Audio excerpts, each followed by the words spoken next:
magsalita ng mahina. Ang pasya ng iyong amain. Hindi maibabalik kahit na 10 baka. Hayaan mo na siyang umalis. Huwag mo nang intindihin ang natitira. Tiyak nilang mapapawi ang sakuna. Ako'y nag-iisip. Tama ang sinabi ng amain na ina. Hindi ako makakatulong sa ngayon. Agarang dapat asikasuhin. Kailangan pang paunlarin ang lakas. Isara ang mga mata. Pumasok sa lumang mundo ng pagsasanay. Nabigo sa huling hamon. Sa pagkakataong ito, nagpasya ako ng mabilis. Makikita ulit ang mga anino ng lobo. Diretsong tumawag ng 2 alagang hayop. Sa hindi nagtagal, napalibutan ang nagngangalit na bakal na hayop. Ang balahibo ay unti-unting inaalis. Hindi ko pinahintulutan ang dugong markado kuweba ng pagong na tumulong. Ito'y isang bihirang pagkakataon sa tunay na laban. Ang nagngangalit na bakal na hayop ay nakipaglaban ng masigasig. Nang patayin na ang 13 hayop, biglang bumagsak. Pagkatapos, inayos ng dugong markado kuweba ng pagong ang kalagayan. Kunin ang gantimpala at muling pumasok. Sa pagkakataong ito, may lumabas na 2 bagong opsyon. Antas ng kahirapan, 3 star. Dobling antas ng gantimpala. Antas ng hirap. Alamat. Antas ng gantimpala na 5 hanggang 10 beses. May pagkakataon na makakuha ng likido na sa alamat na antas. Kasanayang talento sa alamat na antas. Kasangkapan ng alamat na antas. Mas mataas ang antas ng hirap na ito. Kailangan ng tiket upang makapasok sa alamat upang buksan ito. Walang limitasyon sa bilang ng pagbubukas. Sinubukan kong i-click ito. Hindi ma-access. Gusto mo bang ipagpalit ang tiket para sa alamat? Maari pang ipagpalit. Agad akong naging interesado. Ipagpalit. Ako'y labis na nagtataka. Ano ang ipagpapalit? Matagumpay ang pagpapalit. Nabawasan ng 1 milyon ang pondo. Nakakuha ng tiket para sa alamat ng sinaunang mundo 1. Gusto mo bang gamitin ito ngayon? Napahinto ako sa gulat. 1 milyon. Naku, ano pa bang dapat pag-usapan sa pagpapalit? Diretsong sabihin na bumili na lang. Napaisip ako ng masakit ang puso. Mas mabuting pumili muna ng antas na 3 bituin. Sakaling alamat ang antas. Pagpasok ko pa lang, tinanggal na ako. Malaking lugi ito. Nagbago ang tanawin sa paligid. Walang katapusang disyerto. Misyon 1. Patayin ang 52 star na kristal na alakdan. Misyon 2. Patayin ang 1 na 3 star na kristal na alakdan pagkatapos. Biglang nagsimulang gumalaw ang lupa. Lalong lumalapit. Nagsimula nang gumalaw ang grupo ng kristal na alakdan na may apoy. Ang mga nilalang sa paligid ay natatakot at tumakas. Ang dugong markado kuweba ng pagong ay naka-full throttle. Ang matigas na bolt ay pumipigil sa lahat ng atake. Isara ang mga mata ng saglit. At natapos na ang misyon ng pagpatay. Susunod, hanapin ang leader ng mga kristal na alakdan. Lumipat sa kabilang bahagi ng burol ng buhangin. At nakakita ng isang lugar na puno ng lava. Isang piraso na kamukha ng itim na bato. Bigla itong mabilis na gumalaw. Ang mga bitak ay mabilis na kumalat. Ang lava ay sumabog. Ito na ang leader ng kristal na alakdan na may apoy. Napakalaking buntot ng alakdan. Parang karit ng kamatayan. Dugong markado kuweba ng pagong. Sa isang iglap, ito ay naitalikod. Kakaiba. Kaya pala, parang masyadong mahina ang 50 na kristal na alakdan na may apoy. Nandito pala sila naghihintay, kahit na hindi ito magdudulot ng mabilis na pagkatalo. Ngunit halos imposible ang manalo. Nakita ang elite na antas ng halimaw. Kung dapat bang buhayin ang nakakontratang halimaw. Lumabas ang panel ng sistema. Nakalista ng maraming espiritu ng halimaw. Hindi ba't ito ay mga espiritu ng halimaw na pinatay ko na? Sa lumang mundo ng pagsasanay, maaari silang maging aking nakakontratang halimaw. Magpatuloy sa pag-scroll pababa. Isang 2 star na espiritu ng halimaw. Kailangan ng 1 milyon para sa isang summon. Makipaglaban sa loob ng 10 minuto. Kung mamatay sa loob ng 10 minuto, isusunod ang susunod na espiritu ng halimaw na may parehong antas. Ang nakakontratang halimaw na namatay sa labanan ay permanenteng alisin. Wala nang dahilan para magalinlangan. Nakakontratang halimaw. Sumugod ka. Pumili ng isang nakakontratang halimaw ng direkta. Sumugod ang punit na panga na tigre. At ang leader ng kristal na alakdan na may apoy ay tumingin ng may paghamak. Mainat na umiwas. Nag-splash ang punit na panga na tigre. Sarili nitong sumugod sa magma. Natulala ako. Nagtaka rin ang 2 halimaw na may sugatang mukha.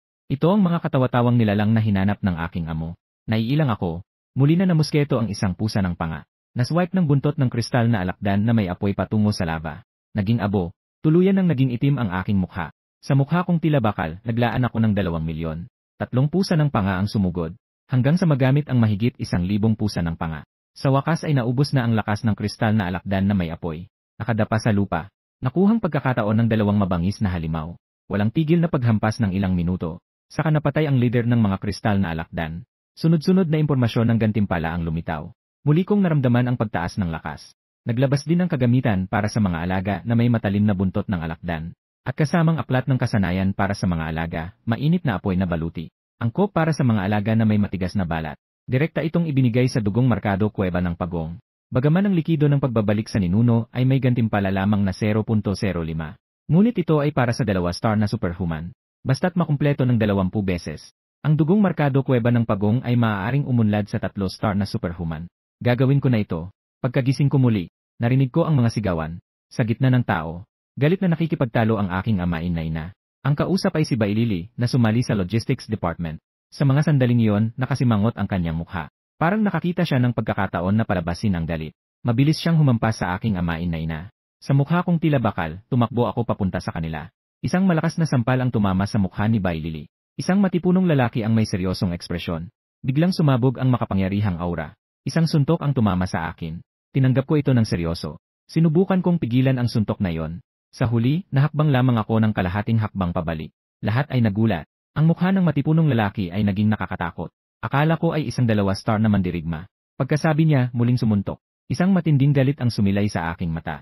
Sinong nagsabing ako ay mandirigma? Nagpakita ang puwang ng mga alaga sa likuran ko. Isang mabangis na higanting hayop ang lumabas. Isang pagong. Isang pagong na may napakalaking buntot ng alakdan.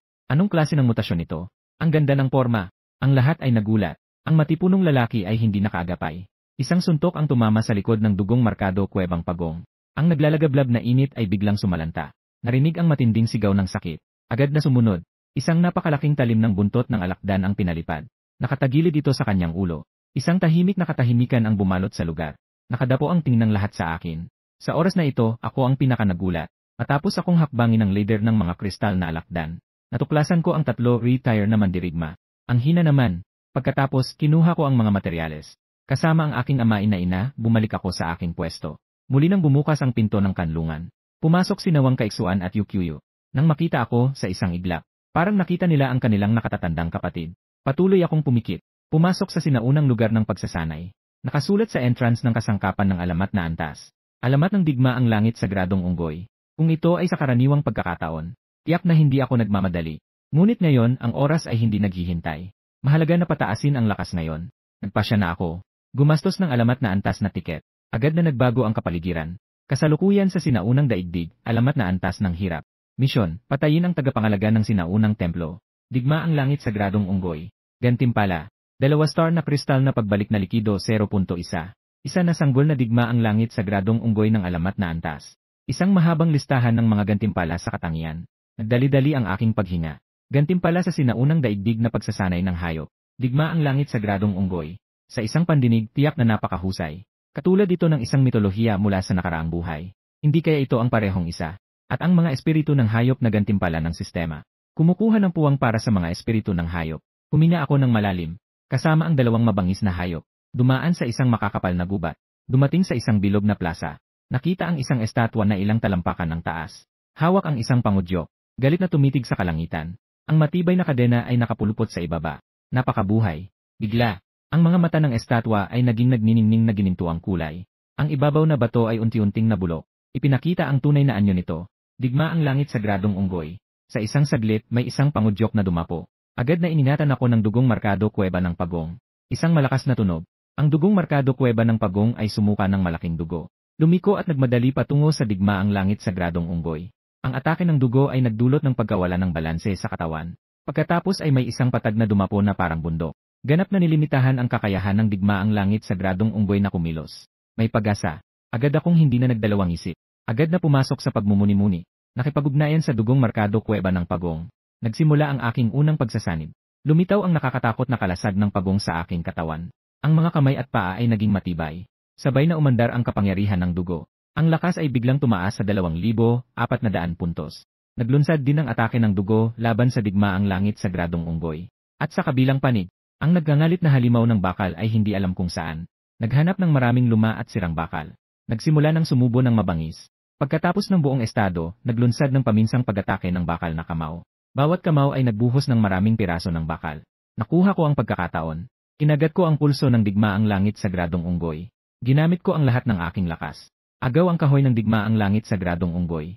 Pagkatapos, naiwan akong natanggal sa gilid. Sa oras na ito, natapos din ang oras ng pagsasanib. Naibalik ang anyo ng tao na may pasa at namumula. Napakaswerteng. Halos mapatay ako ng ilang kamao ng digma ang langit sa gradong unggoy. Binabati kita sa pagtatapos ng isang advanced na pagsasanib. Napanatili ang 1-0 pangunahing katangian ng dugong markado kuweba ng pagong sa pagkakataong ito. Lakas 140. Bilis 16 na. Isip 1-0. Tiyaga 30. Ang digma ang langit sa gradong unggoy na walang kahoy. Ang kanyang lakas sa laban ay bumaba ng labis. Dinaganan ang dugong merkado kuweba ng pagong at nang nagngangalit na kumakain ng bakal. Tinalo ang digmaang langit sa gradong unggoy hanggang sa magdusa ng malubhang pinsala. Sinamantala ng dugong merkado kuweba ng pagong ang pagkakataon upang magpasok ng malaking halaga ng apoy na lason. Nagipon ang sapat na antas ng init. Direktang natunaw ang braso ng digmaang langit sa gradong unggoy. Sa matinding laban ng dalawang malupit na halimaw, bumagsak ang digmaang langit sa gradong unggoy. Binabati kita sa matagumpay na pagpatay sa isang bahagi ng digmaang langit sa gradong unggoy. Natapos na ang misyon. Mangyaring kunin ang gantimpala. Gantimpala. 1 na 2 star na pagbabalik na likido. Karagdagang nakuha. Sinaunang mundo, antas ng pagsasaliksik ng lihim 1. Nakamit ang tagumpay ng anyo sa mundo. Gantimpala, libro ng kasanayan na sinaunang antas ng digmaang langit na kakaibang katuwang. 12 na batang digmaang langit sa gradong unggoy ng alamat na antas. Antas, napaka-espesyal na bituin. Dugo, sinaunang antas 100. Lakas, 200. Bilis, 70. Tibay, 150. Isip, 70. Napakalaki ng dami ng impormasyon. Gantimpala ng pagsasaliksik ng lihim. Ano ang ibig sabihin? Tumingin ako sa mga halaga na medyo nalilito. Pinipigilan ang sarili sa pananabik. Mabilis na bumalik sa unang anyo ang digmaang langit sa gradong unggoy. Kapag natapos na, agad na susuriin ang mga katangian. Digmaang langit sa gradong unggoy. Antas, 2 star na supernatural. Dugo, antas ng sinaunang 100. Lakas, 1,100. Bilis, 350. Tiyaga, 400. Isip, 210. Likha ng kasanayan. Batas ng langit at lupa. Ang bawat halaga ay tumataas ng 5 beses. Ang lakas ay lumampas sa 1,000. Mayroon pang isang kasanayan sa mastery ng baston. Marunong ng martial arts ang unggoy. Walang makakapigil dito. Muli kong binuksan ang aking mga mata. Iniisip na nandyan pa ang aking amain. Kaya iniwan ko ang dugong merkado kuweba ng pagong upang protektahan ang amain na ina. Umalis sa kanlungan. Nagatubiling sandali si Wang Kaixian. Sumama rin siya sa akin na umalis. Dumating sa lupa. Isang mapulang tanawin. Ang punong engkanto ay naging ganap na pula. Ganap na bumabalot sa ibabaw ng Jiangsheng. Harangin ang langit at liwanag ng araw. Ang mga tao mula sa simbahan ng sinaunang mga hayop ay naghanap ng mga tao sa lahat ng dako. Mabilis na sumunod kami ni Wang Kaixian. Sa daan, nakatagpo kami ng grupo ng mga tagapagturo mula sa paaralan. Pagkatapos, dumating kami sa isang residential na lugar. Isang grupo ng mga mamamayan ang itinaboy sa isang sulok. Sa harap ay may 3 itim na asong gubat. Kasabay nito, may pumasok na malakas at mabangis na presensya. Sinamahan ito ng isang malalim na alulong ng mga lobo. Isang makapal na pangpang na pangil ang sumulpot mula sa kawalan. Ang kulay abong balahibo ay may halong madilim na guhit gaya ng gabi. Sa kanyang mga mata, may kumikislap na malamig na asul na liwanag. Antas ng Elite. Asul na anino ng mandirigmang lobo. Ilang asong gubat ang agad na sumugod sa akin at kay Wang Kaixian. Kinuha ko ang mahabang sibat mula sa isang tagapagturo. Sistema. Matutunan ang digmaang langit sa gradong unggoy. Isang malawak na alaala at karanasan.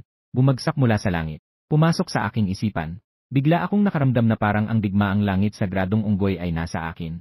Ang hawak kong mahabang sibat ay parang dragon na lumalangway sa dagat. Para bang pumasok sa isang lugar na walang tao. Agad na inikot ng asul na anino ng mandirigmang lobo ang direksyon. Parang kidlat na sumugod sa akin. Ang napakalaking anino ay sumasaklaw sa langit at araw. Ako'y ngumiti ng mahina. Ang espasyo ng aking mga alaga sa likod ay nabuksan. Isang napakalaking tungkod ang inihagis. Diretso itong tumusok sa lalamunan ng asul na anino ng mandirigmang lobo. Pagkatapos, isang nilalang na may ginto sa ulo. Isang unggoy na nakasuot ng gintong baluti ang lumabas. Sa bawat galaw ng kamay at paa, kayang abutin ang mga bituin at buwan. Ako lamang ang bukod tanging may kapangyarihan. Ang asul na anino ng mandirigmang lobo ay nakatitig na nakatulala sa digmaang langit sa gradong unggoy. Bahagyang nadarama ang isang puwersa ng pagdagsa ng dugo. Ang mga mata ng digmaang langit sa gradong unggoy ay puno ng paghamak. Tumalon sa tuktok ng asul na anino ng mandirigmang lobo. Itinaas ang bakal na tungkod at buong lakas na tinamaan. Si Wang Kaixian ay nakatitig ng walang isinasagot. Saan nakuha ni Long Jie ang pangatlong espiritual na hayop? At kayang makipaglaban sa asul na anino ng mandirigmang lobo. Ako'y nagangat ng aking kilay. Hindi nakakagulat na ito ay isang espiritual na hayop ng antas na elite na Kung hindi dahil sa digmaang langit sa gradong unggoy. Kung iba ang nasa parehong antas, matagal na silang nakain. Isang pag-iisip, ang anyo ng batas sa kalangitan at lupa. Digmaang langit sa gradong unggoy ay umatungal patungo sa langit. Naglalabas ng nakakasilaw na gintong liwanag. Dahan-dahang tumaas ang katawan. 2 yarda, 3 yarda. Ang batayang katangian ay biglang tumaas ng 5 beses. Isang sigaw ng galit. Biglang tumaas ang bilis ng 5 beses.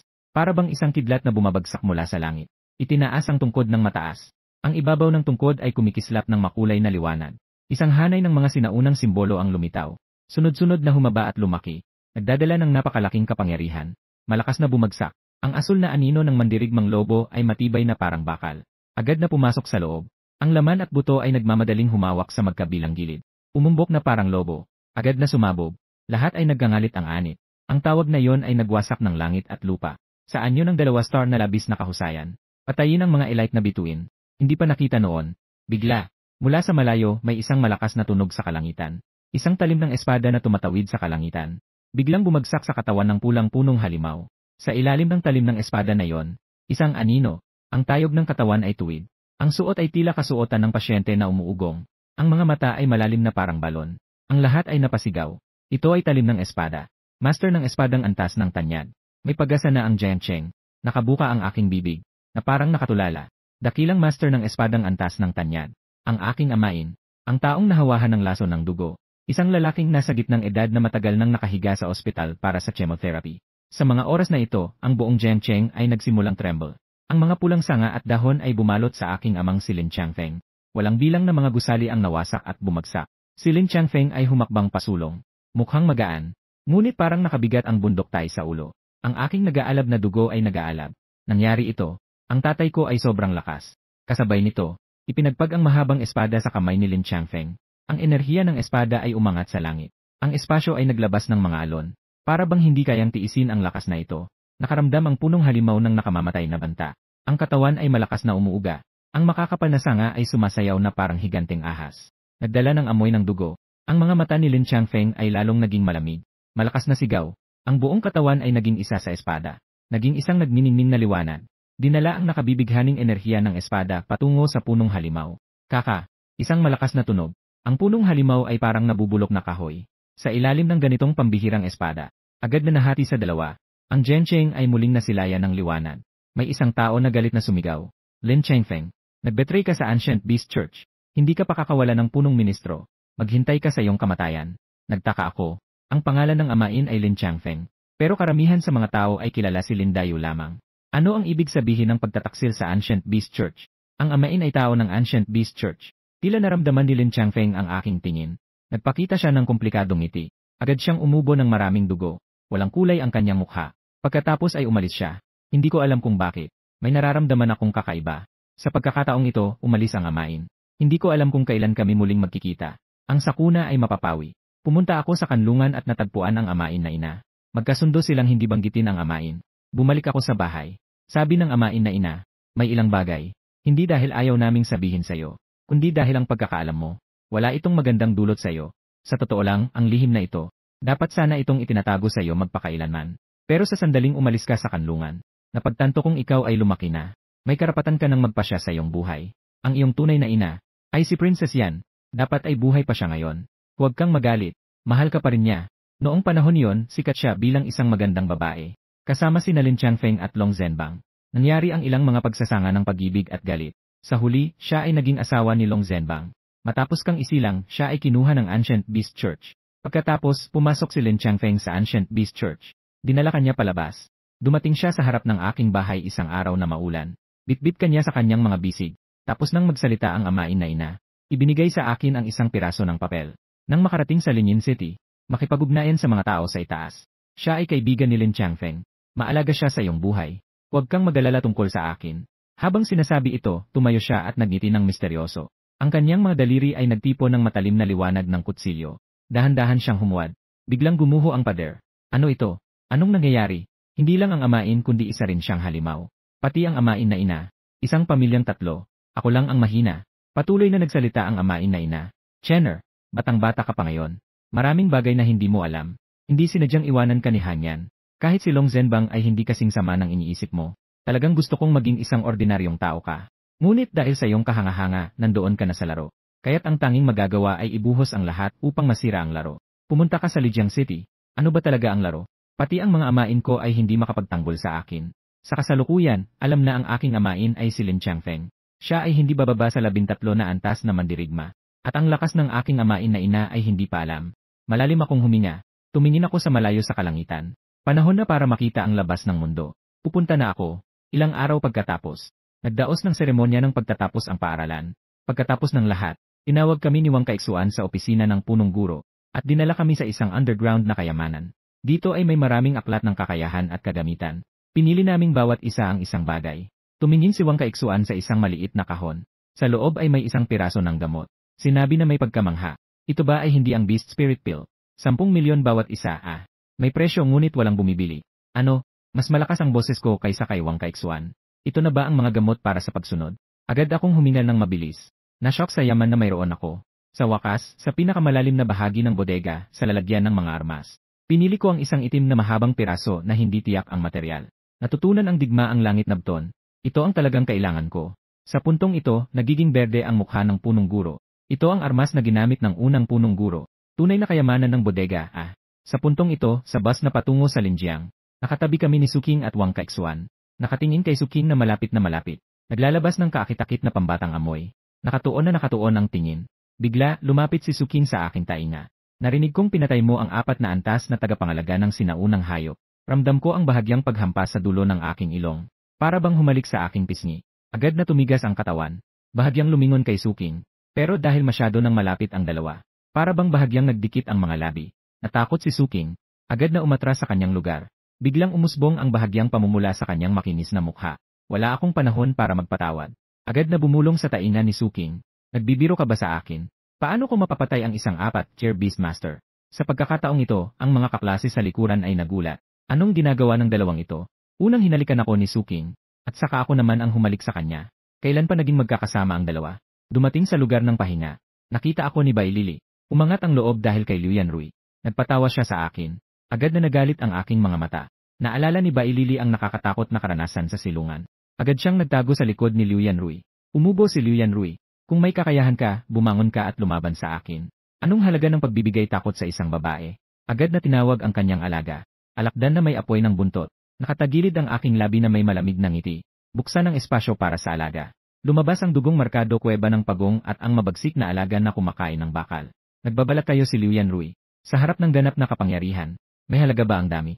Biglang tumakbo ang alakdan na may apoy ng buntot. Nakakatakot na apoy. Sinunog ang lupa hanggang sa maging itim. Sino ang mag-aakalang sumigaw ako? Sunugin mo ito. Nagulat ang lahat. Sinong sinunog ang sino? Sa sandaling ito, sa bitak ng shell ng pagong, dumadaloy ang mainit na likido. Biglang tumaas ang temperatura. Parang isang bundok ng taisyan ang nakadagan. Mahigpit na pinagduduwal ang alakdan na may apoy ng buntot. Agad na sinunog ang alakdan na may apoy ng buntot hanggang sa magpanghi ng balat at laman. Ang buntot ng alakdan ay sumaksak sa kanyang ulo. Ibinuhos ang napakainit na lava. Ang kristal na alakdan na may apoy ay naglabas ng masakit na iyak. Hindi lampas sa 1 minuto. Agad itong napatigil. Ang buong lugar ay biglang naging tahimik. Ang 3-star na labis na kapangyarihan ay nahulog sa 2-star na labis na kapangyarihan. Hindi. Ito ay isang pagkamatay na malupit. Ang lugar ay tahimik ng hindi bababa sa 1 minuto. 7 araw pagkatapos, dumating sa Linjiang City. Sumakay si Suking sa isang van. Umalis siya sa gitna ng mga nakakainggit na tingin ng lahat. Ako at si Wang Kaixuan at ilang iba pang tao ay nagdaanan ng ilang pagsubok. Sa wakas, nakarating kami sa mataas na paaralan ng mga alagang hayop. Sa gitna ng plaza, may isang napakalaking estatwa ng alagang hayop na nakatayo. Ito ay ang alamat na punong guro ng akademya. Isang guro ng alagang hayop na antas ng liwanag ng langit. Namatay siya sa labanan sa kalooban ng Dragon Abyss. Ang estatwang ito ay alaala sa kanya. Tumingin ako sa pinanggagalingan ng tunog. Isang mas nakatatandang estudyante ang lumapit sa amin. Maganda ang kanyang mukha. Kakit-akit ang kanyang katawan. Ako at si Wang Kaixuan ay napahanga. Tinawag na tuhog si Tuyaki. Mag-aaral sa 2nd taon na may katangian ng hangin. Masigasig na dinala kami sa proseso ng pagpasok. Bilang isang nangungunang universidad, napakamahal ng mga bayarin sa tirahan sa loob ng paaralan. Nang malaman ng ate na galing kami sa Jiangsheng, agad kaming dinala sa kanyang tinutuluyan sa labas ng paaralan. Umiikot-ikot kami papunta sa isang hiwalay na villa. Lumingon kami at pumasok sa pintuan habang sumisigaw. Aunt Jiang, may dalang 2 bagong estudyante para sa'yo. Pagpasok, nakita. Sa kusina, isang marikit na anyo. Ngumiti si Aunt Jiang at nagsabi. Kasama ang 2 bakanteng silid. Ang upa ay 200,000 yuan sa 1 taon. Tanggapin niyo ba ito? Hindi ko pa naisip ito. Agad namang nagsalita si Tuyaki. Aunt Jiang, maari bang gawing mas mura? Sila ay galing sa Jiangsheng. Nang banggitin ang Jiangsheng, nagkaroon ng kaunting awa sa mata ni Aunt Jiang. Narinig kong malubha ang pinsala sa Jiangsheng. Nagkaroon ng 100,000 namatay. Na nakalabas kayo. Talagang hindi madali. Ganito na lang. Una, bibigyan ko kayo ng libreng tirahan. Kailan tayo kikita? Magbabayad ulit ng renta. Ako at si Wang Kaixuan ay nagulat. Ang vilang ito ay may 3 palapag. Kabuang 11 kwarto. Kaunting ayos lang. Bumalikat ako kay Auntie Jiang at sa nakatatandang estudyante. Kaya't umalis kami sa villa. Hindi ko namamalayan na nakarating ako sa isang tindahan ng gamot para sa mga banal na hayop. Mayroon akong maraming gamot para sa mga espiritual na hayop. Hindi ko ito magagamit at nagbabalak akong ibenta. Pumasok sa tindahan. Ang tumanggap sa amin ay isang babae na nakapasuot ng kipaw. Para siyang isang napakagandang diwata. Mayroon siyang magandang pangalan. Bai Meng.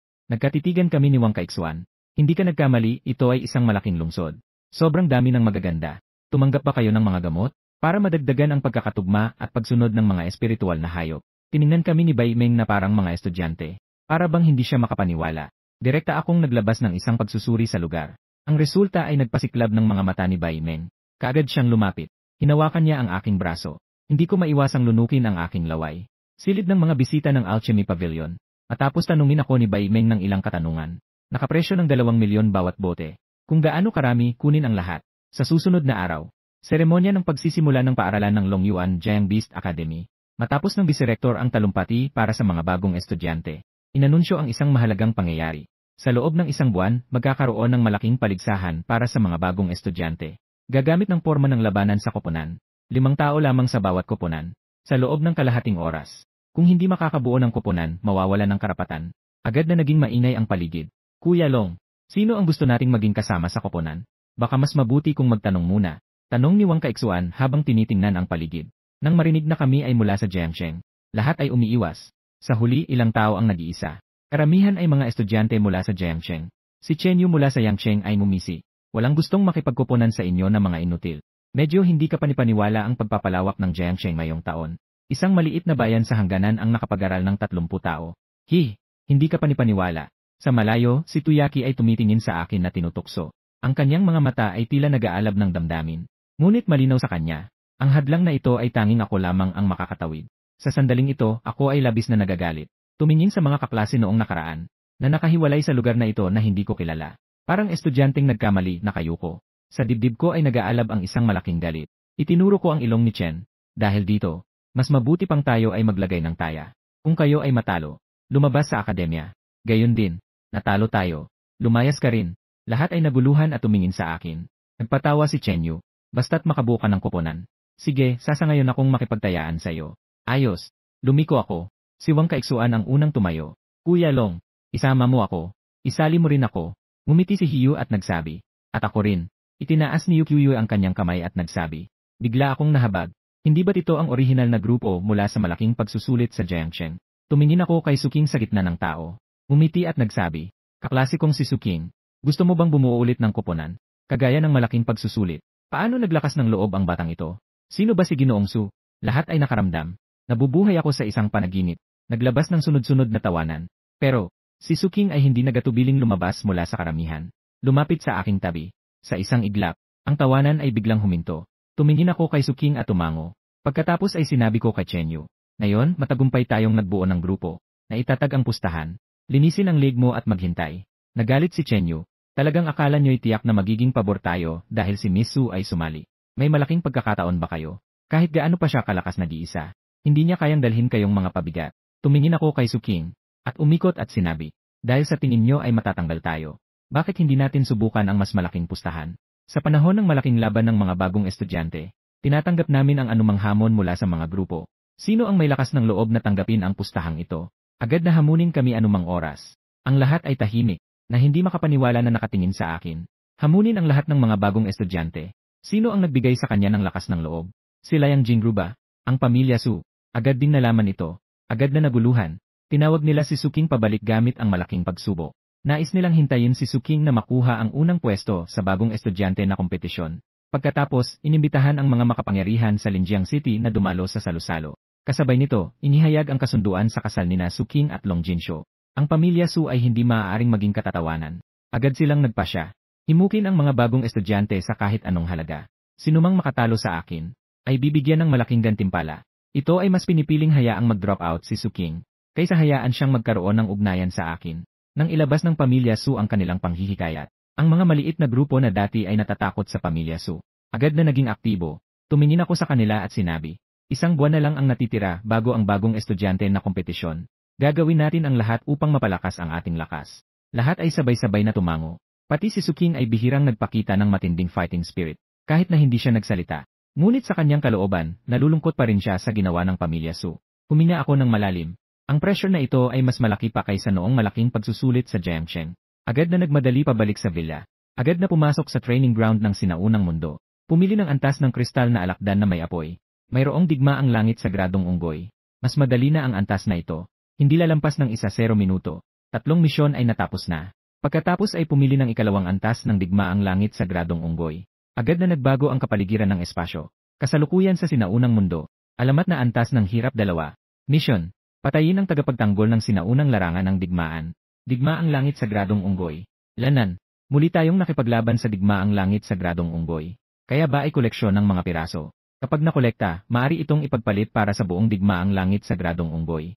Isang disyerto at sinaunang larangan ng digmaan. Sa gitna ay isang napakalaking altar. Isang digmaang langit sa gradong unggoy na may 3 ulo at 6 na braso. Nakagapos sa mga kadena ng bakal. Lumakad papunta sa altar. Nagpalabas ng 3 halimaw. Nakatayo sa hugis at sulok. Tumutugma sa ganap na katawan na may 3 ulo at 6 na braso. Sabay-sabay silang umatake. Ang digmaang langit sa gradong unggoy ang nangunguna. Ang bakal na tungkod ay agad na umabot sa tuktok ng katawan. Ang katawan ay nahulog na may panguyam ng ngiti. Gumamit din ang bakal na pangalis upang ipagtanggol ang sarili. Magkasing simbolo ang estilo ng tungkod ng 2 panig. Walang sinuman ang makapagpigil sa oras. Nang panahong ito, sumali ang dugong markado kuweba ng pagong sa labanan. Biglang sumugod ang talim ng buntot ng alakdan. Matinding puwersa ng pagsabog pagkatapos ng banggaan. Pinaurong ang dugong markado kuweba ng pagong ng ilang hakbang. Napakatakot ng anyo ng batas na ito.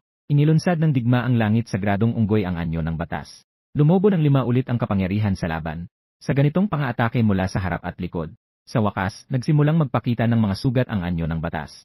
Agad kong inilunsad ang pagsasama. Ang anyo ng digmaang langit sa gradong unggoy. Lumutang sa aking isipan. Bigla, nagsimulang tumaas ang lakas ng pagkilos. Umabot ang antas ng pagsasama sa mataas na marka. Nakuha ang 80 pangunahing katangian ng digmaang langit sa gradong unggoy. Nakuha ang 50 laban na kasanayan ng digmaang langit sa gradong unggoy. Nakuha ang anyo ng batas ng mundo. Binuksan ang mga mata. 2 sinag ng gintong liwanag ang lumabas mula sa mga mata. Agad na inilunsad ang anyo ng batas ng mundo. Isang matinding hampas ng tungkod ang inihatid. Matinding banggaan kasama ang anyo ng batas. Pagkatapos ng isang panahon ng pagkakasalungatan, 0. Hindi pa rin mawari ang nagwagi o natalo, 1-0. Sa sandaling ito, nagsimula ng maging mabigat ang katawan. Ito ay palatandaan na malapit nang matapos ang pagsasanib. Ang aking katotohanan ay nagsasabi sa akin. Ang iyong amain ay iyong amain pa rin. Kung hindi mo kayang talunin, hindi mo kayang talunin. Ang panguyam sa aking mga mata ay lalong lumalabas. Nagtatawa sa akin. Aray, isang boss lang sa laro. Sumigaw ako ng malakas. Sobrang galit na pagsipsip ng bakal na hayop. Bumalik sa pangkat. Bigla akong tinawag. Ang higanting katawan ng sobrang galit na pagsipsip ng bakal na hayop ay biglang sumayaw. Sa sandaling ito, ang katawan ay naging mas malaki. Ang mga mata ay namumula. Habang umunguya ng mga natirang piraso ng katawan ng kaaway, agad na sinimulan ang malupit na bira ng bakal. Sa ilalim ng atake ng 4 na tao, ang katotohanan ay sa wakas nagsimula ng walang laban. Pinilit ang sarili. Pinasukang hayop. Pinasukang hayop. Isang kristal na alakdan na may apoy ang sumugod. Madaling pinasok ang balat ng katotohanan. At nagpasok ng magma. Sa wakas, sa ilalim ng pagsalakay, bumagsak ang 3 ulo at 6 na braso ng batas ng katotohanan. Binabati kita sa matagumpay na pagpatay sa digmaang langit sa gradong unggoy. 3 ulo at 6 na braso na Diyos. Gantimpala, 2 na likido ng pagbabalik sa ninuno na 2 star. Nakatanggap ng pagpapalakas ang hilagang bituin na digmaang unggoy. Sinaunang daigdig, antas ng pagsasaliksik ng mahiwagang lugar 2. Nakamit ang tagumpay ng 3 ulo at 6 na braso. 1-0 bot ng likido ng espiritu ng hayop. Lumabas mula sa nakaraang mundo ng pagsasanay. Huminga ng malalim. Buong oras ng mataas na intensidad na labanan. Napakalaki ng pagkonsumo. Lumiko at agad na nakatulog. Natulog hanggang hatingabi at naghanap ng makakain sa kusina. Natagpuan na mayroong tao na maingat na nagbubukas ng refrigerator. Isang kamay ang humawak at nakasakay sa kanya. Nagbigay ng napakalaking ingay. Agad na punitin ang katahimikan ng gabi. Si Tia Jeng na nakapajama at si Tuyaki. Nagsindi ng ilaw at tumingin sa amin na hindi alam kung magluluha o tatawa. At sa puntong iyon, natuklasan ko na. Ay si Yuling Fi, ang magandang guro ng Jiangcheng. Isa ring estudyante sa 2 taon ng Akademya ng mga Mandirigma. Magkaparehong nakatira sa bahay na ito. Matapos kumain, bumalik sa kwarto. Muli pumasok sa lumang mundo ng pagsasanay. Lumabas ang bagong antas sa alamat na hirap. Lumang mundo, alamat na antas ng digmaang langit sa gradong unggoy 3. Pagsubok ng kopya ng buhok ng unggoy. Kopya. Gaano ba kalakas? Walang pag-aalinlangan na pumasok sa lumang mundo. Kasalukuyan sa lumang mundo. Alamat na hirap 3. Pula na misyon. Patayin ang tagapagtanggol ng palasyo. Kopya ng digmaang langit sa gradong unggoy. Tumawag ng 3 ligaya ng hayop. Pumasok sa palasyo. Lumiko. Ako at ang 3 ligaya ng hayop ay naguluhan. Paglingon sa sulok, nakatagpo ng pag-ibig. 3 digmaang langit sa gradong unggoy. Isang kopya. Isang salita, hindi nagkasundo. Bitbit ang stick at tumakbo dito. Ganun ba? Nasaan ang kadena? Hindi ba sila lahat ay nakagapos sa altar ng kadena? Ang tatlong kopya ay bawat isa ay napakalakas. Sa isang iglap, lahat ay namatay. Bumatok ng mata. Natuklasan na tumaas ang presyo ng alamat na antas na tiket. Naging 5 milyon. Ito ang presyo ng pagkatalo sa hamon. Sa mukha ko, ito'y naggangalit. Kailangan ko nang lumabas at kumita. Kasalukuyan akong lalabas. Nakita si Tuyaki na nakasandal sa pintuan ng may katamaran. Agad niya akong hinablot sa tainga. Ang galing mo talaga. Malapit na ang malaking kompetisyon. Pwede ka pang matulog ng mahimbing sa kwarto. Wala akong pagkakataon na ipaliwanag. Hinahatak niya ako pababa. Ngayon, may dalawang babaeng hindi ko pa nakikita sa sala. Diyosa ng kabataan, Jayang Tutu. Diyosa ng kabaitan, Shuksinyo. Gusto kong magsalita. Ngunit si Tuyaki ay hindi talaga nagbibigay ng pagkakataon. Kailangan talaga akong dalhin sa training ground. Pagkatapos ng 10 minutong galit, Dragon Gate Pavilion, ang pinakamalaking praktikal na training ground sa Linjiang. At ito rin ang pinakamahal. 500,000 kada oras ay ang pinakapayak na presyo. Ang magkakaibang presyo ay tumutugma sa magkakaibang bilis ng pag-spawn ng mga monster. At si Tuyaki ay may hawak na card ng kanyang guro. Maluhong pinili ang walang limitasyong mode. Ang pinakamababa ay 5 milyon kada oras. Habang mas mabilis ang bilis ng pag-spawn, mas mataas ang gastos. Tinuruan ako ng staff kung paano ayusin ang bilis ng pag-spawn. Pumili ng angkop na antas para sa sarili. Kung madedetekta na nawawalan ng kakayahang makipaglaban, agad itong magwawakas. Pumasok sa praktikal na pagsasanayan. May isang control panel sa tabi. Pumili ng iba't ibang espiritu ng hayop at ang dalas ng pag-update. Bawat espiritu ng hayop ay nagpapakita ng isang mga puntos na makukuha sa pagpatay. Ang mga puntos ay maaaring ipagpalit sa 100 para sa mga halaga ng katangian. Tumingin ako. Pumili ng split lahiri gold tiger na may 30 puntos. Ang kapaligiran ay biglang naging saga ng gubat. Kasabay ng malalakas na ungol. Isang gintong higanteng tigre ang lumabas mula sa gubat. Binuksan ang espasyo ng espiritu ng hayop. Nagpakita ang galit na bakal na halimaw. Isang kamay ang bumagsak. Agad na napatay ang split lahiri gold tiger. Lumabas ang numerong 30 sa malaking screen. Nilingon ko ang control panel. Ngayon ay nasa unang antas. Isang espiritu ng hayop ang lumalabas tuwing 10 minuto. Masyado itong mabagal. Isang tunog ng pag-click. Kaagad na itinaas sa isang espiritu ng hayop bawat minuto. Tamang-tama ito sa ritmo ng galit na bakal na halimaw. Ngunit sa mahabang oras ng laban, tinatayang hindi na makakayanan. Patuloy na itinaas ang mga antas. Baguhin ito sa 5 piraso bawat minuto. Sabay-sabay na tawagin ang dugong markado kuweba ng pagong at digma ang langit sa gradong unggoy. Agad na naging masigla ang lugar ng pagsasanay. Patuloy na nagbabago ang mga numero sa malaking screen. Kalahating oras. Umabot na sa 3,500 puntos. Sa totoo lang, kaya pang maging mas mabilis ng kaunti. Pero narinig ko mula sa mga kawani na, bawat patay sa isang virtual na espiritu ng hayop, magkakaroon ng isang bayad sa bawat isa. Ipinahiram sa akin ng iba ng libre. Hindi dapat masyadong mabangis. Sa huli, umabot ito sa 7,000 puntos. Isang base ng pag-aanak ng espiritu ng hayop. Isang lalaking nasa katanghalian ng buhay. Nakatingin sa impormasyon ng bayad sa kanyang cellphone. Dragon Gate Pavilion. 7 milyon. Sino ang nagkunwaring baguhan para makakuha sa hourly leaderboard? Ahas na lalaki. Lumabas ako mula sa lugar ng pagsasanay. Medyo namumutla ang aking mukha. Ang ganitong mataas na intensidad na pagsasanay ay talagang maganda. Agad na lumapit si Tuyaki. Kamusta? Gaano karami ang nakuha? 6 o 70 kaya? Nag-isip ako at sinabi. Mahigit 7,000 puntos. Ayon sa proporsyon, palitan ang pangunahing katangian. Hindi ba't ilang dosenang puntos lang yon? Nang marinig ni Tuyaki, agad siyang napatigil. Mga 6 o 70. Ang kaunti. Medyo nagulat ako sa narinig. Napakahina ba? Kahit na may natirang puwang. Pero hindi naman ito masama. Hindi nagtagal.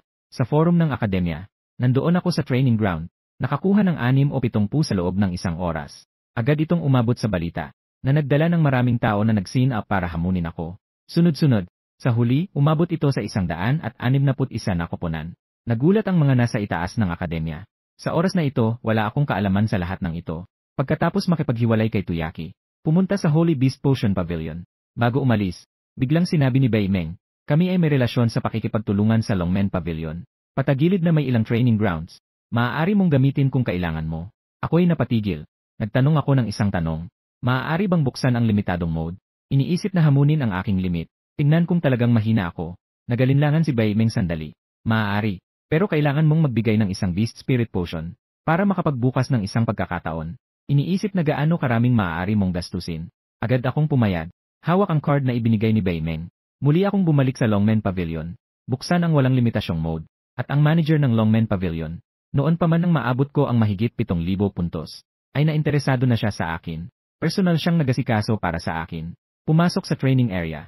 Madali at sanay na operasyon. Diretsong itakbo sa siyam na pusa ng puwing na ginto bawat minuto. Ang tatlong alaga ay nagkakasugatan ng masigasig. Ang mga numero sa malaking screen ay patuloy na umaagos. Sa sandaling ito, sa likod ng Longmen Pavilion, nakatingin ang manager sa mga tumatalo na numero. Masiglang naguulat, minsan ang minsang Panginoon. Ilang minuto lamang, lampas na sa 1,000. Sa loob ng kalahating oras, umabot na sa 5,000 puntos. Halos mabaliw na ang manager. Sa ganitong bilis, maaaring mabasag ang kanilang record. Sa kabilang linya ng telepono, may ibang nag-aalala na nagtatanong, ano ang pinakamabilis na tala ng puntos sa isang oras? Agad na sumagot ang manager. Ang nakaraang gumawa ng record ay si Long Jaelong Jinsho, nang siya ay bagong pumasok sa paaralan noong nakaraang taon. 7,100 puntos sa isang oras. Sa loob ng training area, ang tatlong alaga ay tila nahihirapan na. Mahabang panahon ng mataas na intensity na labanan. Nasayang ang sobrang lakas. Tumingala ako at tumingin sa malaking screen. Mahigit 6,000 lang. Nag-isip ng kaunti. Nagpa siya na tipunin na lang. Magkaroon ng malaking pagsabog. Tatlong alaga ang nagsimulang makipagpaligsahan. Patuloy na nagre-refresh ang training ground. Pagkatapos ng 10 minuto, diretsong pinagana ang dugong markado kuweba ng pagong na magapoy. Buksan ng digma ang langit sa gradong unggoy ang espiritu ng lupa. Pumasok sa gitna ng mga tigre at naghasik ng kabuluhan. Agad na tumalon ang manager sa labas. Diyos ko, kakaunting bilang na tahimik na ng matagal. Akala ko'y dito na nagtatapos. Pagkatapos ay biglang tumaas ng higit sa 4,000 puntos. Ngayon ay umabot na sa 9,600 puntos. Malapit nang lumampas sa 10,000. Ang kabataan sa kabila ay humihingal din. Lampas na ito sa record ni Long Jinsho, at ginugol lamang ng 40 minuto. Sa puntong ito, ako ay kusang nagsara ng training. Natapos na ang hamon. Huminto ang bilang sa 9,700 puntos. Nag-isip ang kabataang Panginoon ng kaunti. Sabi mo kanina, ang card na ginamit niya ay mula kay Bai Meng ng Alchemy Pavilion. Gawaan mo ako ng isang subcard para sa aking card. Ibinigay ito sa kanya. Matagal na hindi nakasagot ang manager. Ano ang tinatawag na secondary card? Ang secondary card ng batang punong guro. Pero pwede itong gamitin ng walang limitasyon. Lumabas ako mula sa training ground na mukhang maputla. Ang enerhiya at tiyaga na ginugol sa aktwal na training ground. Lahat ito ay nasa tunay na mundo. Hindi tulad ng mga training ground sa sinaunang mundo. Agad na lumapit ang manager, at nagbigay ng isang purpura at itim na card. Ito ang regalo ng Longmen Pavilion para sa iyo. Maligayang pagdating sa Longmen Pavilion para sa praktikal na pagsasanay. Kinuha ko ang card na nagulat at nagtanong. Karaniwan, gaano karaming puntos ang makukuha ng isang ni Tire Beastmaster sa hamon? Talagang ang tinatanong ko ay tungkol sa mga katangian. Sabi ng manager na may ngiti, ang 300 hanggang 500 puntos ay mabuti na. Ang sagot niya ay tungkol sa puntos. Aking mukha ay tila naging berde. 300 hanggang 500 puntos. Hindi pa ako nakakapagpalit ng kahit 100 puntos. Ang pangit naman, sa ilalim ng magandang maling pagkaunawa na ito, nagmadali akong tumakbo. Kulang na lamang ay nagbukas ang digmaang langit sa gradong unggoy ng 3 ulo at 6 na braso. Halos 100 puntos pa lamang. Hindi pwede. Kailangan ko pang mag-practice. Bumalik sa villa. Agad na umakyat sa itaas. Pumasok sa larangan ng pagsasanay ng sinaunang mundo. Pumili ng antas ng pagkatao ng digmaang langit sa gradong unggoy. Hindi nakagugulat na muli akong nabigo. Ako'y nag-isip. Ang 3 anyo ay napakahusay sa laban. Walang mga pinagpalang 3 bituin na alaga. Halos imposibleng makadaan. Sa susunod na panahon, 3 beses sa isang araw sa larangan ng pagsasanay ng sinaunang mundo. Laging nakatuon sa pagbuo ng gili. Una ay patayin ang kristal na alakdan na may apoy. Pagkatapos ay patayin ang karaniwang kristal na alakdan na may apoy upang matapos ang misyon. Nagdulot ito na halos naubos ko na ang mga kristal na alakdan na may apoy. Ako'y labis na nagdududa. Ang larangan ng pagsasanay ng sinaunang mundo ba ay totoong mundo? Maghintay na makabuo ng isang bahagi ng pinagpalang likido na may 2 bituin. Agad itong gamitin sa digmaang langit sa gradong unggoy. Sa paghihintay, muli akong dumating sa Dragon Gate Pavilion. Hindi inaasahang nakita ko rin si Suking. Ang kanyang mga mata ay puno ng galit. Ang pamilya ay nagtatangkang pilitin siyang umalis sa aking grupo. Itinigil ang lahat ng suporta sa kanya. Si Suking ay handang umalis. Umiwas siya at nahulog sa akin ng buong katawan. Nakita ko sa mga mata ni Suking ang pagkabigo. Hindi ko maiiwasang hawakan siya. Medyo nagulat si Suking, pero hindi siya masyadong lumaban. Inilapat niya ang kanyang mukha sa aking balikat. Makalipas ang ilang minuto, kinuha ko ang diamante na card ni Bai Meng. Si Suking dapat tumanggi. Nang makita niyang may kinuha akong isa pang purple card, lumaki ang mga mata ni Suking. Purple gold card. May kaunting pagdududa sa puso ko. Kinuha niya ang card at pumasok sa training area. At ako naman ay nasa proseso ng pagbabalik mula sa digmaang langit sa gradong unggoy. Hindi nagtagal at natapos ko na ang pagsasanay. Nakita kong hindi pa lumalabas si Suking, kaya't bumalik na ako sa bahay. Sakto naman ay na-refresh na ang entry ticket. Agad akong pumasok. Dire-diretso akong pumunta sa kristal na alakdan na may apoy. Matapos patayin ang daan-daang alakdan, saka ko pinili ang lumabas. Kasabay nito, may isang boses na nagpasigla sa aking isipan.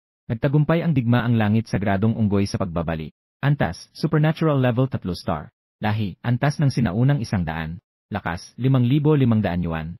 Bilis, 1,200 yuan. Tibay, 1,600. Isip, 840.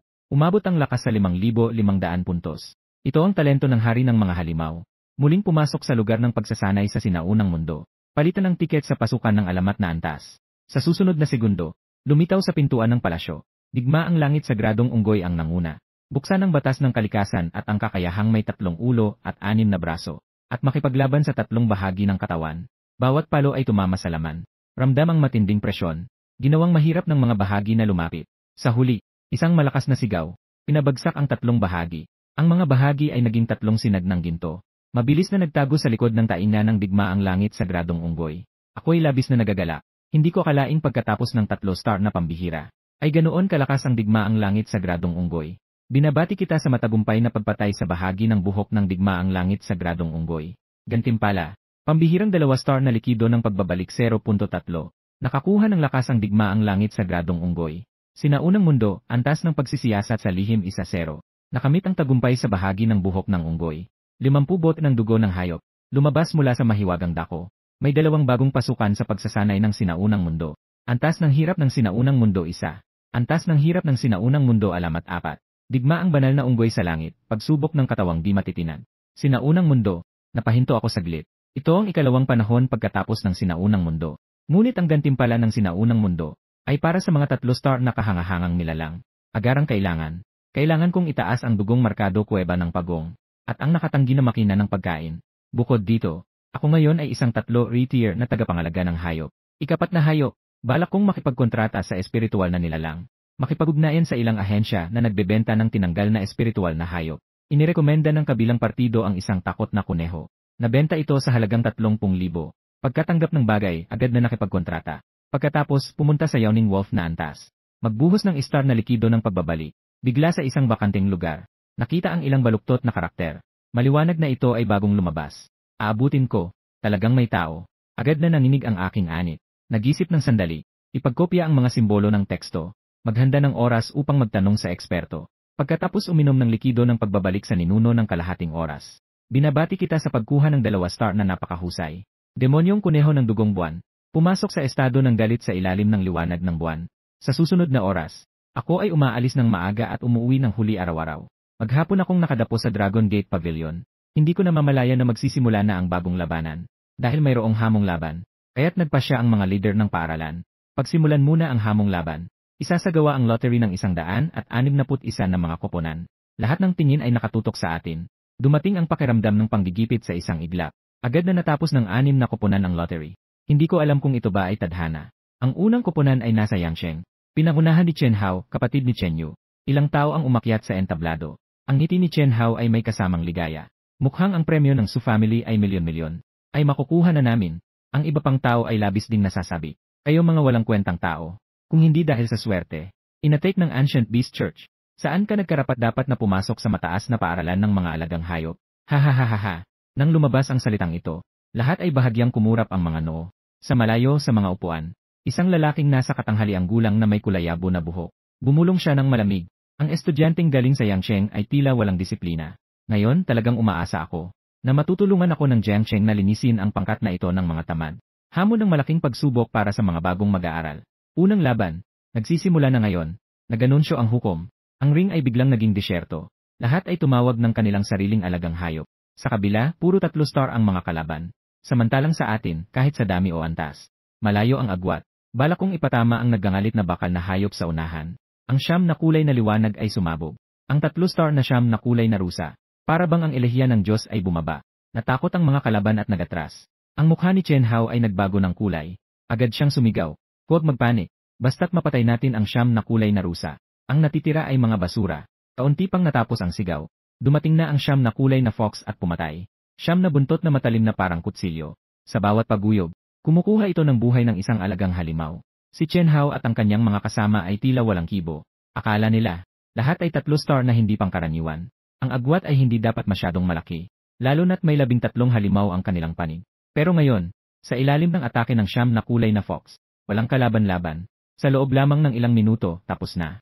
Ang siyam na kulay na fox ay nakatayo ng mayabang sa ibabaw ng entablado. Tahimik ang mga tao sa ibaba. Ito ay talagang isang marangal na demonyo. Tiyak na ang pagkapanalo at pagkatalo ay nahati na. Nanalo ang Dragon Morning Squad. Maging ang hukom ay nagkamalay lang. Agad na naganunsyo ng pagtatapos. Ang mga alituntunin ng bagong henerasyon ng malaking laban. Upang maiwasan ang labis na pinsala. O ang brutal na pagpatay na walang awa. Anumang bilang ng mga alagang halimaw na nasawi ng bawat panig. Kung lampas sa 5, ito ay itinuturing na pagkatalo. Pero dahil masyadong mabilis ang siyam na kulay na fox, hindi pa nagkakaintindihan ang hukom. Luminya at nagtanong kay Suking, kailangan ba ng oras para magpahinga at mag-adjust? Umiling si Suking, diretsong simulan na. Pagkatapos ng ikalawang maliit na koponan na umakyat sa entablado, lahat ay nanginginig ng takot. Pero si Suking ay pantay-pantay sa lahat. Lahat ay pinagsama-sama sa mga piraso. Ganito ang buong lakas ng apoy. Isang tao ang direktang pumili ng mahigit sa 10 koponan. Pero ang matagal na mataas na antas ng labanan, walang sinuman ang makakapagpakatatag hanggang sa dulo. Nang maabot ang 23 na koponan, ang mukha ni Suking ay naging lalong maputla. Patuloy na humihina ng malalim para makabawi. Ang katawan ng siyam na kulay na ruso ay nagsimulang manghina, at ang natitirang mga alaga ng kalaban, sabay-sabay na sumalakay sa siyam na kulay na ruso. Ang sitwasyon ay napakapanganib. Biglang nanginginig ang lupa. Maraming mga ubas at dahon ang tumutubo. Nagbibigay ng kalasag para sa siyam na kulay na ruso. Si Wang Kaiksuan ay sumigaw din. Ang tamad na baboy ay biglang sumugod. Ang anyo ay lubos na nagbago. Ang buong katawan ay puno ng itim na balahibo na parang karayom ng baboy. Sa isang kisap mata, naalis ang 5 halimaw. Nakuha ang laban. Pumapasok ang ika-24 na koponan. Nais pang lumaban ni Suking. Ngunit pinigilan ko siya. Sa tulong ni Wang Kaiksuan at Yukyuyo, si Hiyu ay nandyan para sumuporta. Nahirapang makayanan ang ilang laro. Hanggang sa pumasok ang isang koponan na may kakaibang suot. Agad na uminit ang atmosfera sa lugar. Pumapasok ang unang koponan ng mga halimaw. Si Lin Yufeng ay bumati ng nakangiti. Maganda ang inyong ipinakita. Sayang, medyo mahina pa. Sa susunod na segundo, sakop ng malamig na hangin, isang dragon ng yelo ang sumabog mula sa espasyo ng halimaw. Isang makapangyarihang sigaw. Agad na nakapagpawala ng takot sa lahat. Yelo na sawa ng lungsod ng bukal. Ika-52 ranggo sa langit. Tapos na. Sumigaw si Wang Kaiksuan. Kuya Dragon, hindi na makayanan. Sa panahong ito, bahagyang ngumiti si Chen Yu sa ilalim ng entablado. Tawagin mo ang nakatagong pagong na yon. Anong silbi nito? Ha ha ha ha. Ang iba pang tao ay sumabay sa pagtawa. Bigla, nagkaroon ng malakas na pagyanig sa entablado. Lumitaw ang espasyo ng mga halimaw na may dugo. Isang matinding pakiramdam ng pang-uusig ang sumalubong. Isang matinding amoy ng dugo ang agad na kumalat. Ang espasyo ay nagsimulang magbago ng labis. Dahan-dahang lumitaw ang napakalaking katawan ng dugong markado kuweba ng pagong. Nagulat ang mga mukha ni Lin Yufeng at ng iba pa. Ito ay kuweba ng pagong. Ang laki ng katawan. Hindi ba ang kuweba ng pagong ay isang maamo at herbiboreal na espiritong hayop? Bakit parang kumakain ng karne ang pagong na ito? Habang lubusang lumalabas ang dugong markado kuweba ng pagong mula sa espasyo ng mga halimaw. Sa makapal na balat ng pagong, puno ng mga bitak na parang sariwang dugo. Ang malamig na puot na nakikita sa kanyang mga mata. Nagdudulot ito ng takot sa sinuman. Ang dating malamig na hangin mula sa Ice Serpent ng Spring City, agad na natunaw ng matinding init. Ang lahat ay nagpakita ng pagkabigla. Ako ba ay nagkakamali? Bakit mas matindi ang lakas ng pawikan na ito kaysa sa yelo ni? Ang mga ugat sa mukha ni Lin Yufeng ay lumitaw. Yelo ng alakdan. Punitin mo ang pawikan na ito na nag-aasal tulad ng Diyos. Biglang tumakbo palabas ang yelo ni. Napakalakas ng kanyang presensya. Pero ako ay nagbitiw lamang ng malamig na tawa. Nakakaboard. Pumunta. Durugin mo ito. Ang dugong markado kuweba ng pagong ay nagbigay ng nakabibinging sigaw. Ang malaking katawan nito ay biglang sumugod pasulong. Ang matigas na mga pangpang ay itinaas ng mataas. Malakas itong sumugod sa yelo ni. Ang mabangis na tigre ay umatake. Lahat ay naging bigla ang tahimik. Hindi ba ito ang kakayahan ng mga tigre? Paano ang isang pawikan ay kaya rin? Napansin ng yelo ni ang panganib. Pinilit nitong gamitin ang yelo sa kanyang katawan. Sinubukan nitong bumuo ng yelo na panangga upang mapigilan ang atake ng dugong markado kuweba ng pagong. Gayunpaman, ito ay walang silbi. Ang yelo ng kalasag ay parang mahina na salamin. Agad na nagkabasag. Agad na umiwas ang kristal na alakdan ng lungsod ng bukal. Ngunit mas mabilis ang dugong markado kuweba ng pagong. Isang sumasabog na kalasag. Kristal na alakdan ng lungsod ng bukal. Malakas na naihagis sa lupa. Binuka ang malaking bibig na puno ng dugo. Kinagat ang liig ng kristal na alakdan ng lungsod ng bukal. Tumusok ang matalas na talim ng buntot ng alakdan. Pinuno ng naggangalit na lava. Ang mukha ni Lin Yufeng ay napakaputla parang papel. Agad na pinadala ang iba pang mga alaga upang iligtas. Ngunit ang liig ng kristal na alakdan ng lungsod ng bukal ay matagal nang may malaking butas na natunaw. Iniwan ng dugong markado kuweba ng pagong ang kristal na alakdan ng lungsod ng bukal. Diretsong sumugod sa mga alaga at nagpakasakit. Isang kagat, isang bata. Nagdulot ito sa kabilang panig na sumigaw ng pagsuko. Agad na inihayag ng hukom. Nanalo ang koponan ni Long Chen. Ang mga manonood sa ibaba ay tahimik na tahimik. Maaaring marinig ang pagbagsak ng karayom. Matapos ang lubos na 2 minuto, ganap na sumabog. Ang ingay ng mga tao ay tumataas. Dito sa Yancheng, nagpakita rin ng gulat na ekspresyon. Anong nangyayari sa Yancheng? Nakatuklas ng pugad ng mga mutan. Ang kuweba ng dugong markado ay madaling natalo ang kristal na alakdan niya. Nagbibiro ka ba? Susunod na koponan ay papasok. Ang dugong markado kuweba ng pagong ay parang Diyos ng digmaan. Pumatay ng Diyos sa harap ng Diyos. Pumatay ng badha sa harap ng badha. Ang paligid ng arena ay unti-unting naging maingay. Kahit na dati ay hindi naniwala sa Yancheng na koponan. Sa pagkakataong ito, pumapalakpak para sa bawat panalo ng dugong markado kuweba ng pagong. Nagbigay ng masiglang sigaw. Sa gitna ng arena, ako'y nakatayo ng tuwid. Kasama ang matikas na dugong markado kuweba ng pagong. Isang tao at isang hayop na parang Diyos ng digmaan na dumating sa mundo. Walang pakialam na nakatingin sa susunod na papasok na koponan. Kasama ang patuloy na anunsyo ng hukom. Dumating na ang ika-63 na koponan sa kanyang paglalaro. Nakita ng lahat ang pumasok sa entablado. Agad silang tumahimik. Si Su Yao, si Su Zhuan, hindi inasahan ni Su Qing. Pati ang pamilya ni Su ay nag-scene up. Bahagyang namumula ang kanyang mga mata. Ayaw niyang makita ng iba ang kanyang kahinaan. Kaya agad siyang humarap sa kabila. Sabay na binuksan ng dalawa ang espasyo ng mga alagang hayop. 2 sinag ng yelo at apoy ang tumama sa kalangitan. 2 nagniningning na espiritu ng hayop ang lumitaw. Ang banal na apoy ng ginto na piyong at ang espiritual na yelo ng kuneho, na nakapwesto sa heavenly ranking. Pangalawang 41 at 45 na mga uri ng espiritu. Sa pagkakataong ito, ang banal na apoy ng ginto ay pinapagana ni Su Yao. Ang gintong apoy ay masiglang nagliliyab. Ang kanyang mga mata ay mahigpit na nakatuon sa target. Agad itong bumagsak. Nararamdaman ng dugong markado kuweba ng pagong ang presyon. Sa dugo na pulang shell ng pagong, ang mga guhit ay nagiging mas maliwanag at kaakit-akit. Isang malalim na alimpuyo. Ang masangsang na amoy ng dugo. Kumakalat sa buong arena. Maraming tao ang nagulat. Ang pagong na ito ay nakipaglaban ng 23 laban. Mukhang maaari pa itong lumakas. Parang ang dugo ay nag-aapoy. Hindi ba't ito ay kasanayang may panganib sa buhay? Ang punong guro ay bahagyang nakakunot ang noo. Ang ganitong kasanayan ay makapipinsala sa potensyal ng espiritual na hayop. Para sa isang sandaling kalakasan. At inilibing ang hinaharap. Ang batang ito ay talagang isang matinding karakter. Sayang lang itong pagong na halimaw. Ngunit paano nila maisip? Nag-aapoy na dugo. Ito ay kasanayan ng talento ng dugong markado kuweba ng pagong. Maliban sa magiging mahina pagkatapos, walang anumang masamang epekto. Sa pagsimula ng kasanayan na nag-aapoy na dugo, ang diwa ng dugong markado kuweba ng pagong ay biglang tumaas. Ang kanyang mga mata ay kumikislap ng ligaya na parang baliw. Nakatitig siya ng matindi sa banal na apoy na ginintuang agila. Ang banal na apoy na ginintuang agila ay umiikot sa hangin. Binuka ang bibig, nagbuga ng napakaraming apoy.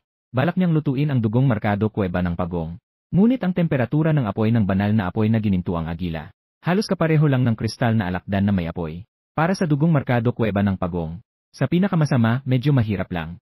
Nakatingin si Su Yao sa akin na hindi apektado. Bumutok siya, bulaklak, dahil nagpasya kang hayaang mamatay ang iyong alaga. Kaya naman susundin ko ang iyong nais.